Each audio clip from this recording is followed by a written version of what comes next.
Okay, so we're now here in Cabanatuan City and we're going to try out the new Avata 2. My new Avata 2 because this is going to be my first time. This product was actually launched a year ago. And this time, I'm gonna give you guys a quick tour of the parish dito sa Kapitan Pepe. At also, I'll show you kung paano siya gamitin, no? With, of course, the goggles N3. We have here also the controller nakasama when you get the drone. And then also with, of course, here the Avata 2. So ito siya. I'm now also showing you a view of what's on the N3, what I'm seeing on the N3 right here. Yan. And then we're going now to fly this thing. And as you can see, we have here the controller. If I double tap the goggles N3, I will have a PIP or picture-in-picture view of the device. No? So meron dito on the upper left what the drone is seeing. And the pinaka main screen ko naman is what I am seeing. Kasi nga naman itong N3 may dalawang camera dito. If I enable that, I won't be able to do so I won't be able to show you rather while recording. So I'm going now to set recording video there. I'm going to shoot it to that 16:9. And then ayan, oh. Oops. Yan, baka malimutan natin. Yan. And then head tracking is now enabled. And then I have enabled also the goggles defog kasi it tends to be fogged, no? Kapag pinagpapawisan ka. And also, we have your transmission, settings, status. Okay naman yan. And now, we fly. Okay? Double tap. Motor starting. We can now start recording. There you go. Oh. And now let's fly. There you go. Meron ditong mga kable sa tower, so we have to be very careful with that. And then we're going to circle around. Yan yung aming chapel. Not chapel. Hindi na siya chapel, no, Kokoy, no? Ano na siya? Church na siya kasi this is already a parish and this is basically the place where I actually grew up, no? Flying an FPV drone is really different.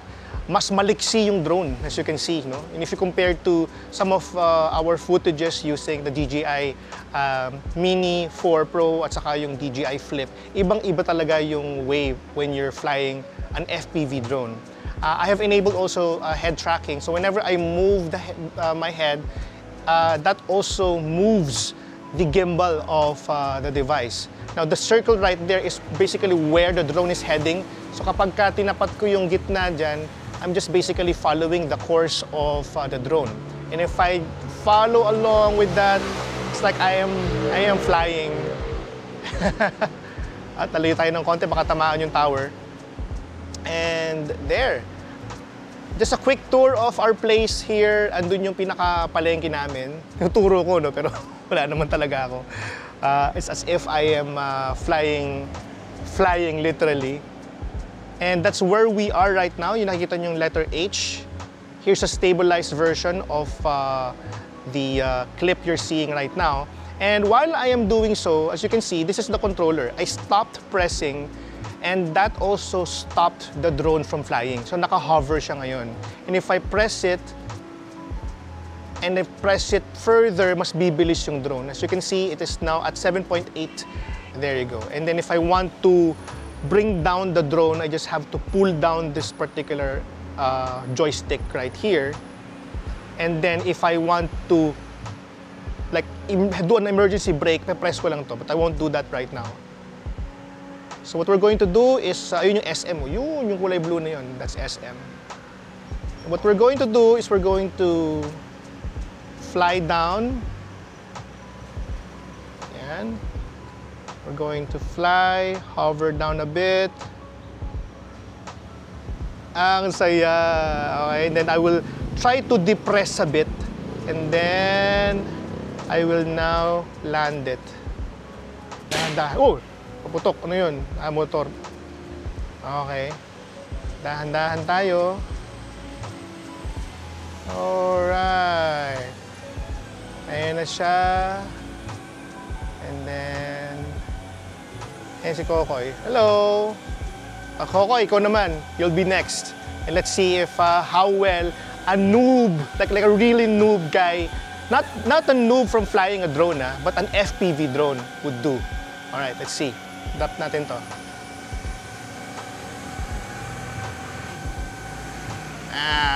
Okay. Okay. Okay, so you Check, know check, now the Mike. basics, di ba? Basics, I double tap on the orange. Okay. And then after double tapping the orange, yung motor Okay. niya would run.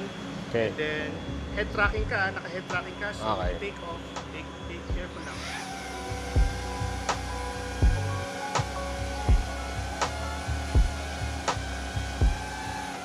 Pwede ba? Pwede ba umakyat? Merong sanga. Ay, okay. So...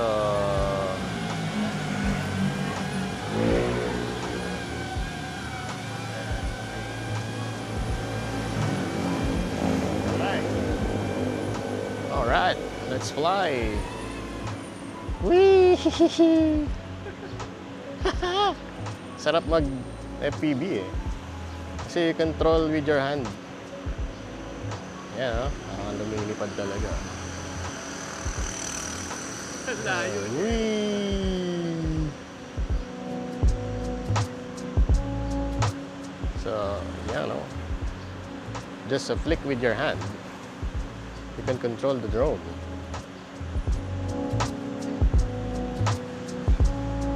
Okay.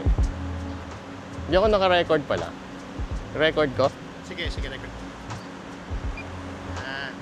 Recording goggles, screen view failed. Okay lang yan. Kasi Okay. wala kasing memory card yung ating Okay, goggles. got it. Yan, recording.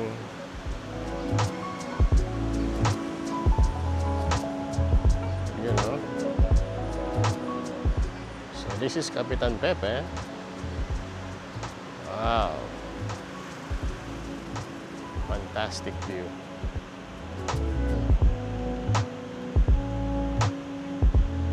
Alright. Kumusta naman yung flight experience? As in, Parang napapaganon ako eh. Parang kung, you know. gaano siya kaiba when you're flying a drone compared to, like in your experience? Ako Madalas kasi, kang nagpapalipad ng drone. nasanay ako sa ano eh, yung, ano ba tawag dun, sa grip na yung parang controller type talaga. Ito kasi, ano eh, feeling ko mas madali. Tapos nadadalian ka. Oo, kasi ganun ka lang, oh. Tapos ganyan ka lang. Tapos ang baba, taas mo lang, ito lang. Oo.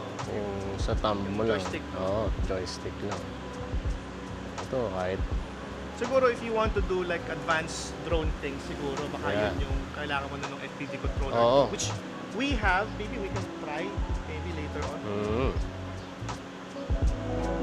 Ayan o. Fly lang. Ayan o.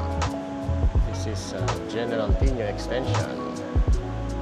Ito naman yung view na nakikita ngayon dun sa Fly, DJI Fly. Yung... Uy, yung mga hover na kang gano'n ha. Medyo nasasanay na tayo. Oh, sasanay na. Mukhang ano na, bibili na. Ayun ha. Oh, wow. Wow. Sarap. Palusutin mo nga doon sa belt. Ay, wag na tayo. Joke, wag. Pwede naman, para ano, testing lang. Sa bell tower, yan no? Wag. Target lock. Target lock.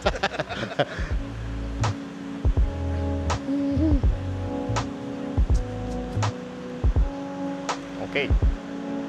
Okay na siguro yan. Going down, going down.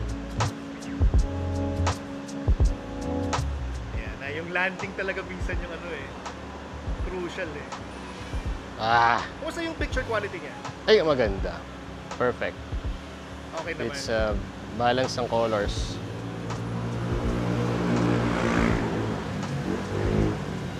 Sanay na bata. Ba, syempre. Kung pwede nang bumili nga, ano. Yan yung drone. Ano if you can see it, but it's like there. Oh, yeah. Ayan, bago nga. Pwede na, no? Pwede na. Pwede. Pwede na. Alright. Alright. Okay. So yung experience namin sa pagpapalipad ng FPV drone, again, this is a beginner drone. And as someone na walang ganong experience sa pagpapalipad ng FPV drone, this really got me. At noong una, no, when I asked DJI, kaya ko bang paliparin to? And yes, no, kayang-kaya. And they told me, yes, kayang-kaya mo yan, sir. And true enough, it's really easy to fly this thing. Lots of things to cover pa. Hindi pa namin na-try dito yung Easy Acro, which is one of its best features.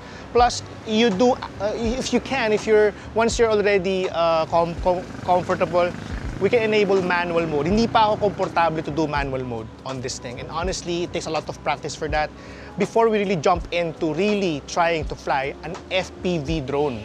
Kasi merong mga FPV drones dyan na talagang for sports purposes, for competition. We don't want to go that route kasi more on filmmaking gusto natin.